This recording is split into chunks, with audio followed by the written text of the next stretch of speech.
What's good? It's your boy Jay. That's me. Let's dive into AEW Dynamite for October the 25th, 2023. This show was a disaster. Outside of the debut of Ric Flair and Swerve breaking into Hangman Adam Page's home, those two things saved this miserable show. So we kicked the show off with MJF, who's being interviewed by Renee Paquette. He calls Adam Cole. Adam Cole picks up, and then MJF is interrupted by Roderick Strong and the Kingdom. So Roderick Strong accuses MJF of being the man in the devil mask and says that he'll help him with his Bullet Club Gold problem. MJF shows him away and targets Jay White as he vows to send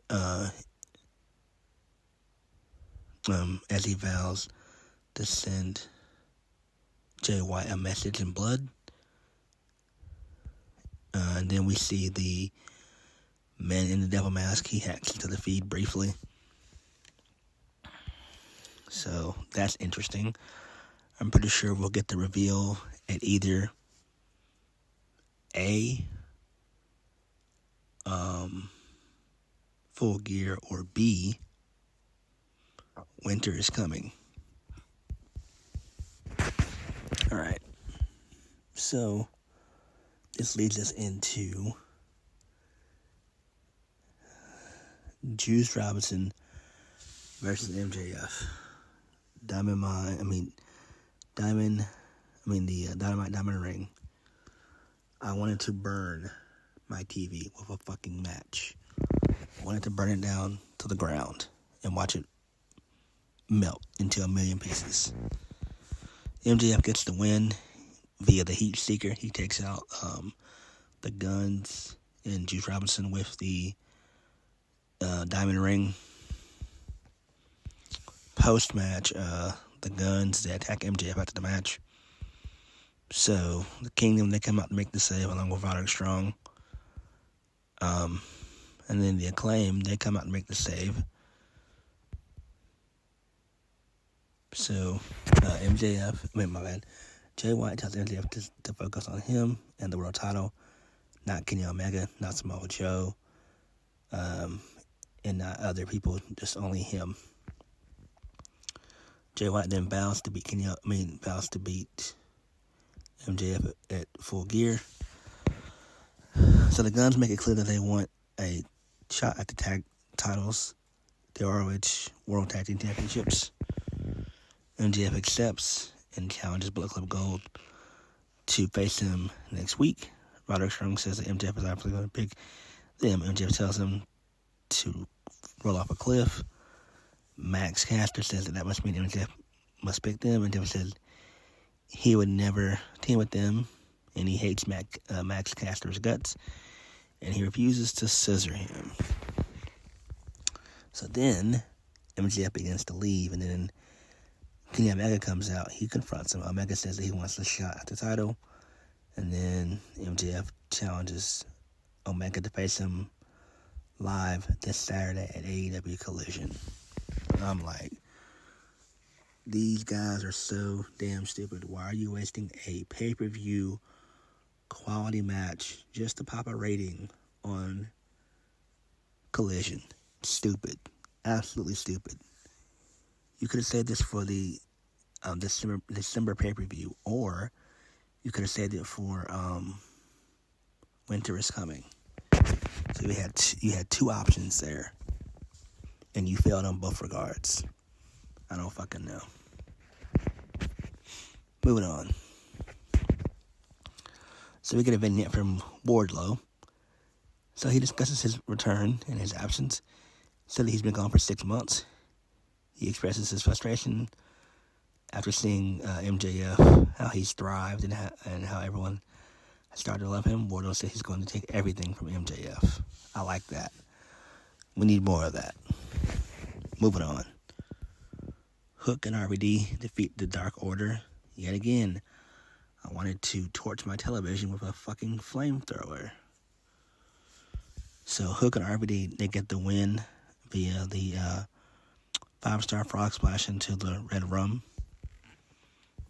So there's that. Not that it matters.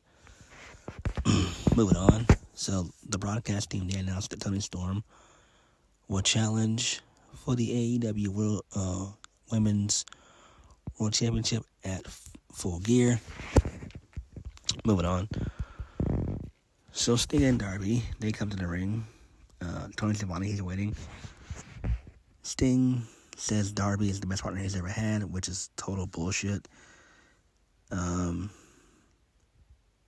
he praises Darby. Sting says that he thanks Tony Khan for calling him and giving him a chance to keep wrestling. Tony Schiavone highlights Sting's legacy and introduces the gift that Sting was going to receive from Tony Khan, which was Ric Flair. So Ric Flair comes out to a massive pop. Holy shit chant breaks out. So both Flair and Sting, they embrace. And then Tony Schiavone says that Ric Flair and Sting have a ton of history together. Ric Flair recalls how he and Sting made history on TBS with the first class of the champions, which rivaled WrestleMania.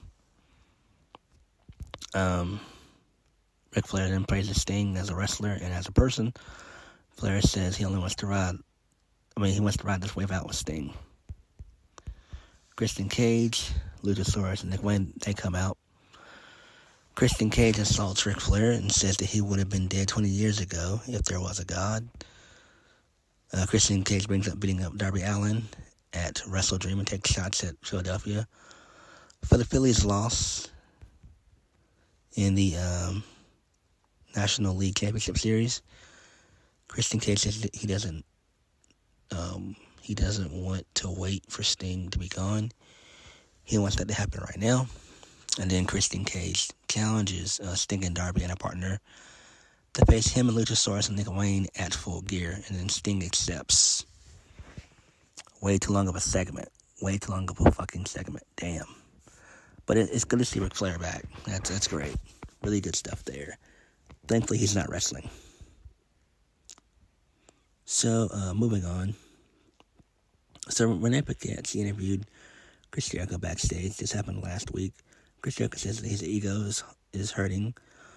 Following has lost to Powerhouse Hobbs. Jericho says there's a time in everyone's career where you have to wonder if you still have what it takes. Chris Jericho notes that there comes a time for revenge. He says Don Callis and his family have a lot of friends, and he has friends of his own. Interesting. Very, very interesting. Who could it be? Probably The Big Show and Mark Henry. So that's going to be some interesting shit when we get to it. And I am down for that. What I'm not down for was this next match. That being the Elite, which is Hangman Adam Page and the Young Bucks versus the Hardys and Brother Zay, which is, I believe, Isaiah Cassidy. This is for the ROH 6-man World Tag Team Championships. The Elite, they retain via the BTE trigger for the 1, 2, 3. He really gives a shit. Post match, Swerve Strickland, he's shown on. Swerve is shown on the screen, and he's shown invading Adam Page's home. So Swerve is alongside Prince Nana. They got their Hangman stuff, and Swerve says he owes the family. The family owes him something. Swerve stands over Hangman's baby son's crib and tells Hangman he owes him a debt. Swerve says that Hangman Jr. could pay that debt because his dad isn't there. Swerve leaves a mogul embassy shirt with the baby to remind the baby that his father is indebted to him. Really, really good shit. That was one of the best segments of the show thus far.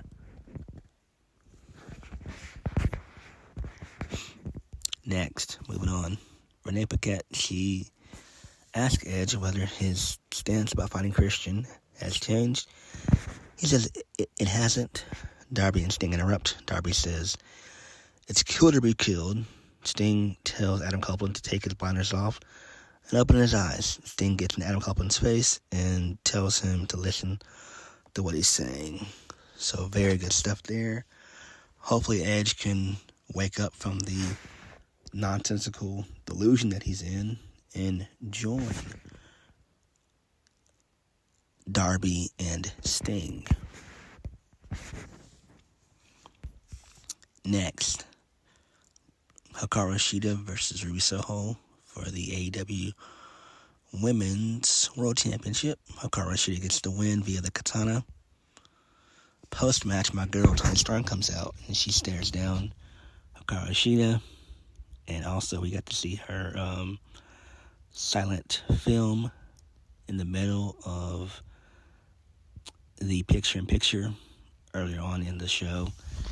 I hate when they do that. It's so stupid.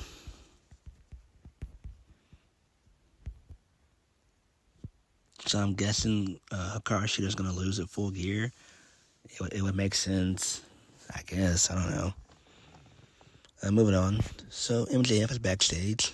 He's asked about his match with Kenny Omega by Renee Paquette. Samoa Joe interrupts and says MJF needs someone to watch his back. Samoa Joe offers to be MJF's friend if he gives him a rematch for the AEW World Championship. Interesting. That's fine there. I'm pretty sure Omega will probably be another one to join both of them and one other person. I don't know who that's going to be. And then the main event. Orange Cassidy and Kazuchika Okada versus Claudio Castagnoli and Bryan Danielson. So Claudio gets the win via an uppercut, taking out Orange Cassidy.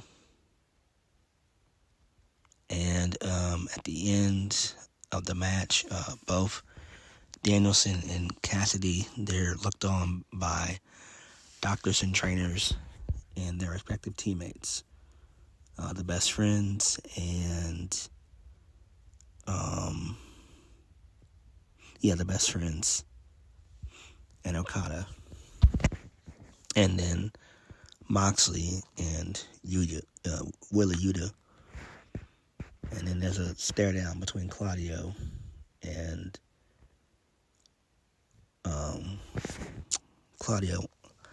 everybody else. There's a little stare down there. All in all, Dynamite was not that good. Ric Flair being there was great. I enjoyed that. That was good stuff there.